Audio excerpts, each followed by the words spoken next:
نضيء بنورنا الدنيا وننشر في الفضاء أملا ونعلي عزم همتنا فمن طلب العلا وصل.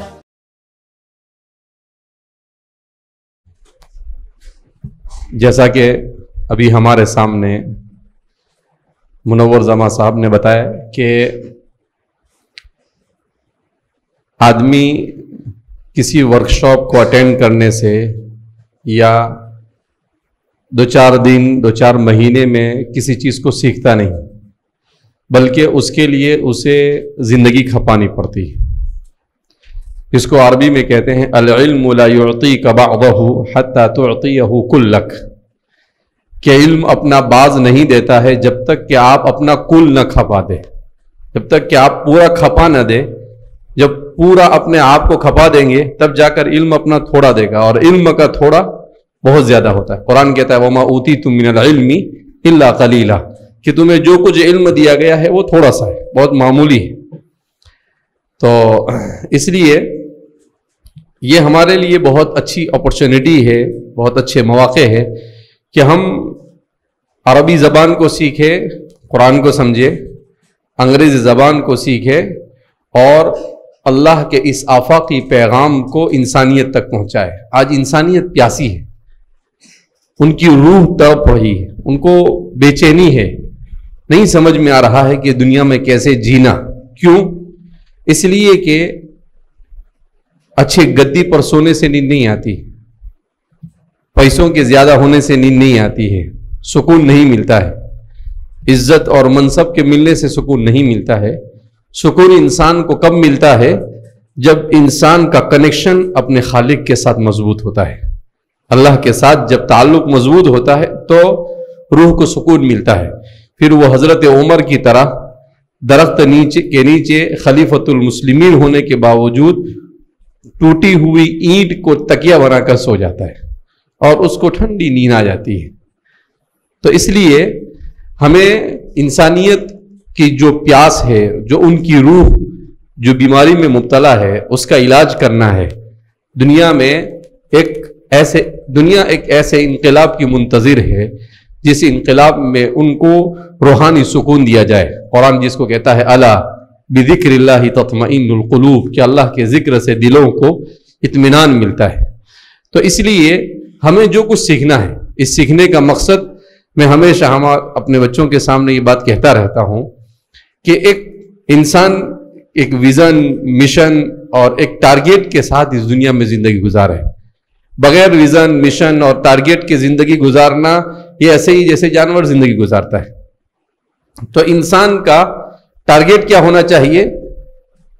ابتغاء مرضات اللہ، اللہ کی رضامندی کو حاصل کرنا. انسان کا ویژن کیا ہونا چاہیے؟ خیر الناس انفعهم للناس، لوگوں میں سب سے بہتر وہ ہے جو لوگوں کو زیادہ سے زیادہ نفع پہنچائے. اور انسان کا مشن کیا ہونا چاہیے؟ لتکون کلمۃ اللہ ہی العلیٰ، کہ اللہ کے کلمے کو سربلندی حاصل ہو، اللہ کے دین کو سربلندی حاصل. اس مشن، ویژن اور ٹارگیٹ کے ساتھ جب زندگی گزارتا ہے تو انسان کو شوق بھی پیدا ہوتا ہے، انسان میں جنون بھی آتا ہے، انسان میں جذبہ بھی آتا ہے، سب کچھ آتا ہے. تو اس کے لیے پڑھنا، مطالعہ بہت اہم چیز ہے. میں عام طور پر متنبی کے ایک شعر کو، جو دیوان متنبی کا سب سے اچھا شعر سمجھتا ہوں، اعز مکان فی الدنا سرج صبحی وخیر جلیس فی الزمان کتاب. متنبی جو تھا اس کو گھوڑے سواری بہت پسند تھی، تو وہ کہتا ہے گھوڑ سواری، گھوڑے کی زین پر بیٹھنا یہ دنیا میں سب سے عزت کی جگہ ہے. وخیر جلیس فی الزمان کتاب، اور زمانے میں سب سے بہترین دوست کیا ہے؟ کتاب ہے. اسی لیے امام احمد بن حنبل سے کسی نے پوچھا کہ حضرت علم کے حاصل کرنے کی مدت کیا ہے، کب سے کب تک علم حاصل کرے؟ تو آپ نے عجیب جواب دیا. امام احمد نے فرمایا من المہدی الی اللحدی، ماں کی گود سے قبر کے گڑھے تک، پوری زندگی علم حاصل کرنا ہے. من المہدی الی اللحدی، ماں کی گود سے قبر کے گڑھے تک، یعنی پوری زندگی نام ہے سیکھنے سکھانے کا. زندگی عبارت ہے سیکھنے اور سکھانے سے. کوئی آدمی کبھی بھی پرفیکٹ نہیں ہوتا ہے, مکمل انسان نہیں بنتا ہے, اس کو مکمل بننے کی کوشش کرنی ہوتی ہے. قرآن کہتا ہے وَسَعَى لَهَا سَعْيَهَا وَهُوَ مُؤْمِنٌ فَأُولَئِكَ كَانَ سَعْيُهُمْ مَشْكُورًا, کہ کوشش کی اور مومن تھا تو اللہ نے اس کی کوشش کو برابر کیا, اس کی کوشش کا نتیجہ اللہ نے اس کو دیا. تو اس لیے ہم جو بھی پروگرام کریں اس میں ان پروگراموں سے کیا ہوتا ہے, انسان کو ٹپس ملتی ہے, انسان کو پوائنٹس ملتے ہیں. انسان جیسے آپ سفر کرتے ہیں تو آپ دیکھیں کہ تھوڑی تھوڑی دیر کے اوپر لکھا ہوتا ہے کہ بھائی بمبئی 300 کلومیٹر, بمبئی 299 کلومیٹر. ایسے ہی اس طرح کے جو پروگرام ہوتے ہیں, ان پروگراموں سے انسان کو سیکھنے کو ملتا ہے کہ میں میرے ٹارگٹ سے کتنا دور ہوں, قریب ہو رہا ہوں یا دور ہو رہا ہوں, اور مجھے اور کتنا محنت کرنی چاہیے. تو اس طریقے سے انسان پوری زندگی جد و جہد محنت کرے. تو قرآن میں اللہ فرماتے ہیں ان اللہ لا یضیع اجر المحسنین, کہ اللہ محنت کرنے والے کے اجر کو ضائع کرتا نہیں ہے. بہرحال سر نے کہا تھا تو وہ آیت کریمہ میں سمجھا دیتا ہوں مختصر میں. مثل الذین ينفقون اموالهم في سبيل الله كمثل حبة انبتت 7 سنابل في كل سنبلة 100 حبة والله يضاعف لمن يشاء. قرآن کریم یہ انسان کو انفاق کی فضیلت بیان کرے. انفاق کا مطلب اللہ کے راستے میں خرچ کرنا, انسانیت کی خدمت کے لیے خرچ کرنا, مخلوق کے لیے خرچ کرنا. انسان کے لیے سب سے مشکل کام ہوتا ہے جیب سے پیسہ نکالنا. کیا نکالنا؟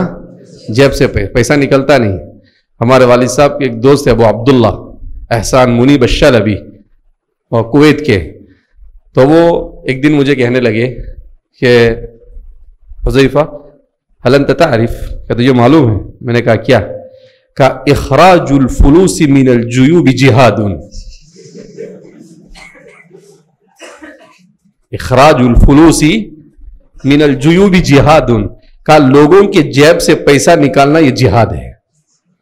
اور کہا چھوٹا موٹا جہاد نہیں, جہاد الاکبر, بہت بڑا جہاد ہے, پیسے تھوڑی کوئی چھوڑتا ہے. تو اللہ کو معلوم کہ وَأُحْضِرَتِ الْأَنفُسُ الشُّحَّ, کہ ہر انسان کے ساتھ بخل لگا ہوا ہے. قرآن نے اسی کو کہا وَأُحْضِرَتِ الْأَنفُسُ الشُّحَّ, ہر انسان کے ساتھ بخل لگا ہوا ہے. کوئی ایسا نہیں کہہ سکتا ہے میں بخیل ہوئی نہیں, میں تو بڑا سخی ہوں. نہیں, قرآن نے جب کہہ دیا کہ انسان کی فطرت اور نیچر میں بخل ہے تو ہے, وہ محنت کر کر اپنے اس بخل کو ختم کرے, یہ وہ اس کا کمال ہے. لیکن بخیل ہر آدمی ہے. قرآن نے اسٹیٹمنٹ دیا ہے وَأُحْضِرَتِ الْأَنفُسُ الشُّحَّ, ہر نفس کے ساتھ بخل حاضر رہتا ہے, موجود رہتا ہے. تو کہنے کا مطلب یہ ہے کہ اب قرآن کو معلوم تھا کہ انسان کو کتنا بھی کہو لیکن یہ پیسے نکالے گا نہیں, سنے گا اور اس کے بعد ٹھیک ہے انشاءاللہ نیت کرتا ہوں, میں ارادہ کرتا ہوں. جیسے جماعت والے ساتھی بولتے ہیں بھائی چلے میں کتنے جائیں گے, تو 5-10 ہاتھ اٹھائیں گے. اچھا ارادہ, تو سب ہاتھ اٹھائیں گے جی انشاءاللہ. چلو بولو بھائی انشاءاللہ, تو زور سے انشاءاللہ بولیں گے. تو میں کہتا ہوں انشاءاللہ 2 ہوتے ہیں, ایک نہ کرنے والا انشاءاللہ اور ایک حقیقی انشاءاللہ. اگر آپ نہیں کرنا ہے اس کے باوجود آپ نے انشاءاللہ کہا تو یہ جھوٹا انشاءاللہ ہے. یہ کون سا انشاءاللہ ہے کہ آپ کو کرنا نہیں ہے لیکن آپ بیوقوف بنا رہے ہیں, دھوکہ دے رہے ہیں انشاءاللہ بول کر, تو یہ غلط ہے. آپ کیا کنفیوز ہے آپ کو کہ میں کروں یا نہ کروں. کبھی ایسا ہوتا ہے کہ یار کر لوں, یہ کبھی ہوتا ہے نہیں یار دیکھیں گے بعد میں, تو آپ کہیں انشاءاللہ, تو آپ نے صحیح کہا کہ بھائی ہاں ٹھیک ہے کچھ نہ کچھ میرے دماغ میں چل رہا ہے, اگر اللہ کی مرضی رہی تو میں کروں گا انشاءاللہ, اگر اللہ نے چاہا تو میں کر لوں گا. تو یہ انشاءاللہ صحیح ہے. اب اللہ کو معلوم تھا کہ حضرت انسان پیسے چھوڑنے والا ہے نہیں, تو اللہ نے اس کو عجیب مثال سے سمجھا ہے. کہ مثل الذین ينفقون اموالهم فی سبیل اللہ, ان لوگوں کی مثال جو اللہ کے راستے میں خرچ کرتے ہیں, کمثل حبۃ, گیہوں کے اس دانے کی طرح ہے, انبتت 7 سنابل, کہ اس کو زمین میں ڈالو تو وہ 7 بالیاں نکالتا ہے. فی کل سنبلۃ 100 حبہ, اور ہر بالی میں 100 دانے ہوتے ہیں, ہر بالی میں 100 دانے. واللہ یضاعف لمن یشاء, اور اللہ جسے چاہے اس سے بھی زیادہ دے. ڈبل یضاعفو کے معنی اس سے ڈبل، یعنی 700 کا 1400. تو اب قرآن نے کیا کہا کہ بھائی اللہ کے راستے میں 1 روپیہ خرچ کرو گے تو اللہ اس پر تم کو 700 نیکی دے گا. کتنی نیکی دے گا؟ 700. انسان بولے گا ہو یہ تو بہت بڑا سیل ہے. ہاں ہاں، تو وہ کہے گا او یہ تو بہت بڑا سیل ہے. تو اللہ نے کہا کہ اچھا قریب آیا یہ، ہاں اس کا ذہن بنا ہے دینے کا. تو آگے اللہ نے کہا واللہ یضاعف لمن یشاء، اللہ نے اس کو تھوڑی اور لالچ دی ہے، کیونکہ انسان تو بہرحال حریص ہے، یہ بھی انسان کا ایک ویک پوائنٹ ہے. واللہ یضاعف لمن یشاء، اللہ کہتا اور اللہ جسے چاہے اس کو ڈبل کر دے. کیا مطلب؟ اگر نیت تمہاری صرف اللہ کو راضی کرنے کی ہوگی تو چانس اس کا ہے کہ 700 کی 1400، 1400 کی 2800 اور اس سے بھی زیادہ ہو سکتی ہے. جیسی تمہاری نیت رہے گی ویسا اللہ کے یہاں سے تمہیں نیکی دینے کا فیصلہ کیا جائے گا. تو یہ تو مال کے خرچ کے اوپر ہے، ورنہ علم کا سکھانا یہ انفاق فی سبیل اللہ سے بھی زیادہ بڑی چیز ہے. سیکھنا اور سکھانا، سیکھنا اور سکھانا یہ اتنا بڑا فن ہے کہ حضور نے فرمایا بعثت معلما، میں معلم بنا کر بھیجا گیا. تو دنیا میں کوئی ریولیوشن اور انقلاب نہیں لا سکتا ہے. انقلاب صرف کون لاتا ہے؟ معلم لاتا ہے. اچھا انقلاب یا برا انقلاب. اسی لیے آپ دیکھیں گے دنیا میں ویسٹرن اور مغرب نے تعلیم کے اوپر فوکس کیا اور تعلیم کے ذریعے سے لوگوں کو برائی کی طرف لے گئے، ایتھیزم کی طرف لے گئے، فیشنیبل زندگی کی طرف لے گئے، غلط کلچر اور تہذیب کی طرف لے گئے. کس کے ذریعے سے لے گئے؟ تعلیم کے ذریعے. کس کے ذریعے سے لے گئے؟ تو معلوم کیا ہوا؟ اچھائی یا برائی معاشرے میں آتی ہے تعلیم سے. اسی لیے کسی کہنے والے نے کیا خوب کہا کہ آج کی سائنس اور ٹیکنالوجی سے انسان چاند تک پہنچ گیا، لیکن چاند تک پہنچنا امپورٹنٹ نہیں ہے، خالق چاند تک پہنچنا یہ ضروری ہے. چاند تک پہنچنا ضروری نہیں ہے، لیکن چاند کے پیدا کرنے والے سے اپنے کنیکشن کو مضبوط کرنا یہ کیا ہے؟ ضروری ہے. تو اس لیے ہماری کوشش ہونی چاہیے اپنے آپ کو بہترین انسان بنانے کی، پرسنالٹی ڈیولپمنٹ کے راستے سے، ہندسۃ الحیات و صناعت التأثیر کے نام سے راستے سے. ابھی میں کتاب پڑھ رہا تھا تو سعودی میں تھا، تو میں نے کتاب اس کا ایڈورٹائز کہیں پر پڑھا، میں نے کہا اس کو خریدنا چاہیے. تو عجیب کتاب لکھا، ایک عرب عورت نے لکھا ہے، 3 والیوم میں عربی میں. تو پرسنالٹی ڈیولپمنٹ کے راستے سے بھی دنیا میں کس طریقے سے گمراہی پھیلائی جا رہی ہے اس کے اوپر اس نے کتاب لکھی کہ کس طریقے سے موٹیویشنل اسپیکر جو ہوتے ہیں جن کے پاس دین نہیں ہوتا ہے وہ اپنے اس پیشن، اپنے اس فن کے ذریعے سے کیسے لوگوں کو ضرورت سے زیادہ اپنے اوپر اعتماد کی طرف لے جاتے ہیں اور کیسے لوگوں کے ذہن خراب کرتے ہیں. تو اس کے بارے میں اسلام کیا کہتا ہے؟ اس کے اوپر 3 والیوم میں لیڈیز نے کتاب لکھی. تو ایسا نہیں ہے. حضور نے فرمایا کہ میری امت کی مثال یہ بارش کی طرح ہے، نہیں معلوم کہ اس کا پہلا قطرہ اچھا ہے یا بیچ والا قطرہ مفید ہے یا اخیر والا قطرہ مفید ہے. میری امت میں خیر کے پھیلانے والے کبھی بھی آ سکتے ہیں، پہلے آئے ہیں، ابھی بھی آ سکتے ہیں اور قیامت تک کیا ہوتے رہیں گے؟ آتے رہیں گے. تو ہم مفید بارش بن جائے. کالغیث، حضور نے کہا غیث کا لفظ استعمال کیا، مطر کا لفظ استعمال نہیں کیا، الغیث. اس بارش کو کہتے ہیں جو ضرورت کے موقع پر نازل ہو. بہرحال اللہ رب العزت، دیکھو آپ کے پاس قرآن اور عربی زبان اور انگریزی یہ اگر جمع ہو جاتا ہے تو ہم دنیا میں کیا نہیں کر سکتے ہیں اس کا اندازہ نہیں لگا سکتے ہیں. اخیر میں ایک شعر پڑھ کر، جو میرا فیوریٹ شعر ہے، میں پڑھتا نہیں ہوں، شعر شاعری سے مناسبت نہیں ہے، لیکن ایک شعر مجھے یاد ہے. وہ کیا ہے؟ آتش برق و گرج سحاب پیدا کر، آتش برق و گرج سحاب پیدا کر، اجل بھی کام اٹھے وہ شباب پیدا کر.